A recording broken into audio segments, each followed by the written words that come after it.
What is up everybody, what's going on? Welcome to another video. So in today's video I'll be talking about the ownership experience of my KTM Duke 250. So I have been owning this bike since last year, so it's been exactly 1 year and I have done around 10,000 kilometer on this. So I thought I'm gonna make a proper ownership review of this baby. So I did couple of modification. The first modification that I did was the rider seat and the pillion seat, because as you know all KTM seats are like hard as rock. So the first thing that I did was to add a little bit of cushion for the pillion seat. Okay, you can see here, and this also act as my backrest. Okay, whenever I am here this will act as a backrest. Apart from that, this seat has lot of cushioning on it, and I didn't add softness to this rider seat, but I added little bit of gel seat in between, and that's about it. So first thing first, I'm happy to report that as of now there have been no major accident or no major fall or nothing. This bike is absolutely stock, as you can see it, apart from few modifications that I did to enhance the riding experience. Now let's talk about mileage. That is the most crucial thing of this bike, because when you are taking a Duke you really don't care about mileage. I am taking that into consideration. And why is that? Because these bikes, any Duke or RC390 or Adventure, it's not mileage oriented bike. But whenever you are considering Duke 250, that means you are considering little bit of more power from Duke 200, and you are considering more mileage when you compare it with Duke 390, right? So mileage wise, if I ride it sanely, if you ride it like 80 to 90 kilometers per hour, then you can expect that you will get more than 32 kmpl. Okay, and if you are riding it insanely, okay, then you can expect around 28 to 30. Let's talk about cruising speed. If you want this bike, or if you're planning to get this bike, obviously you're not gonna keep it inside your garage. Obviously you go out and do some touring, right? So cruising speed of this bike is somewhere between 110 to 120. Okay, so that's like a very sweet spot where the engine is completely relaxed and you are doing about 6 to 6.5 thousand rpm. So that time the engine is completely relaxed and you are just cruising along. Okay, so I think in Indian road condition, that's a pretty decent cruise speed, and occasionally you can do 130 as well.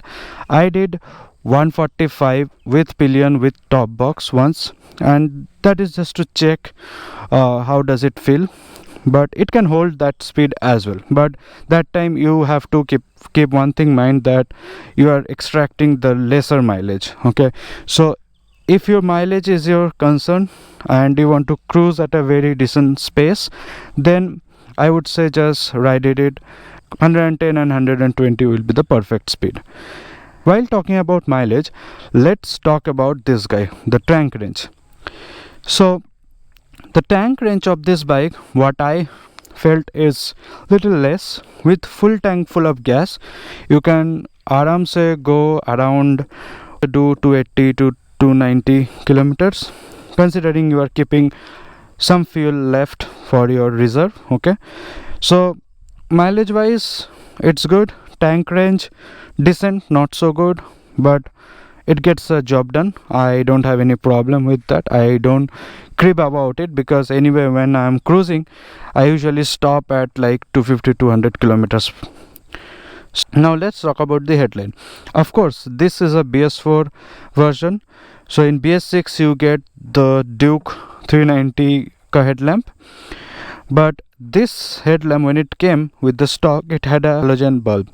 So I swapped it for a LED unit, and it gives me little bit of visibility, more visibility, because stock one was like not that great. Let's talk about gearing. So gearing of this bike is like till 4th gear the gearing ratio is like very short, okay, and after 4th gear you can take 5th and 6th a little later. Gear till 4th gear you have to just go like tuck tuck tuck tuck, and then you take 5th and 6th arms, and then you cruise. And that is how this bike meant to be ridden. And because of that, one bad thing happens in traffic: you need to change the gear very frequently. If I compare this thing with Himalayan, because I rode Himalayan as well, one positive or one good thing about Himalayan I liked that any gear you are in, you can open the throttle and you can chug along. But in this case you have to change the gear, then you can do something else. Okay, now let's talk about the heating issue. Heating issue of this bike, yeah, heating issue is there, okay, I won't lie and I won't say it's not there. Heating issue is there, okay, but the thing is the fan works really well. Okay, so whenever you are in bumper to bumper traffic, your engine gets heated up pretty quick, and the fan also kicks in and it cools down very easily as well. So in that sense I don't have any issue. Yeah, heating issue is there, but it gets cooler as well. And one thing you have to note that in BS6 version they have removed this bent pipe from this location, okay, and they have routed to the bottom, and because of this bent pipe you can feel lot of heat that is coming out. But in BS6 that has been sorted, and that's a good thing. And let's talk about suspension. As you know, all Dukes are hard, they are stiff, they are very good at cornering, but this suspension will not give you that much of comfort. So suspension wise, yeah, it's a little stiffer, but it's not that bad as well. But one thing I can tell you, I don't know how they have done it and what they have done it. If I go slow on a bad road, I can feel every bit of bumps, okay, but as soon as I go like faster over the bad road, I don't feel them. I don't know what happens to the suspension, what kind of setup they have. Those bumps are like little less felt, okay. So braking wise it's brilliant, okay, all Dukes are very good in braking. And till now I haven't changed my brake pads, so the stock one I'm still running those, okay, and third service has been done. And overall brakes and tires, everything is still stock even after 10,000 kilometer, and it's working pretty good in my opinion. Now let's talk about the maintenance and the ownership cost. So I did my third service at around 9,000 kilometers, okay. Actually the first one is like after 1,000 kilometers, and after that in 1 year of time I have done 2 services, okay.